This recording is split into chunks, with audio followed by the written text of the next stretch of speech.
Hello বন্ধুরা, আমি Ruhi channel. American air quality index অনুযায়ী আমরা বর্তমান বিশ্বের সবচেয়ে দূষিত বায়ুর শহরে অবস্থান করছি। আমি বলছি পাকিস্তানের লাহোরের কথা। এখানে বায়ু দূষণের ফলে মানুষের গড়ায়ু থেকে 5 বছর কমে যায়। লাহোর শহর পরিবেশ দূষণের একটি উৎকৃষ্ট উদাহরণ। মানুষের হাতে যে প্রাকৃতিক ধ্বংস হচ্ছে তার একটি বড় নমুনা হচ্ছে এই শহরটি। চলুন বিশ্বের সবচেয়ে দূষিত শহরটি একটু ঘুরে দেখা যাক।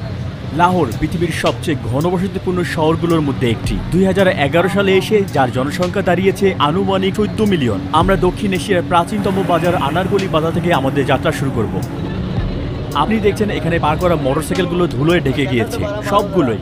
এগুলো এখানে সর্বোচ্চ 1 থেকে 2 ঘন্টা রাখা ছিল। দেখতে পাচ্ছেন ধুলো সরাতে দোকানদাররা অনবরত তাদের দোকান পরিষ্কার করছে। শহরটি যেন ধুলোর নরক। আমরা যখন শ্বাস নেই তখন বুঝতে পারি বাতাসে মৃদু টক গন্ধ বিদ্যমান। এভাবেই আমাদের মাছ প্রতিদিন নোংরা হয়ে যায়। যানবাহনের ডিজেল নির্গমন, কয়লা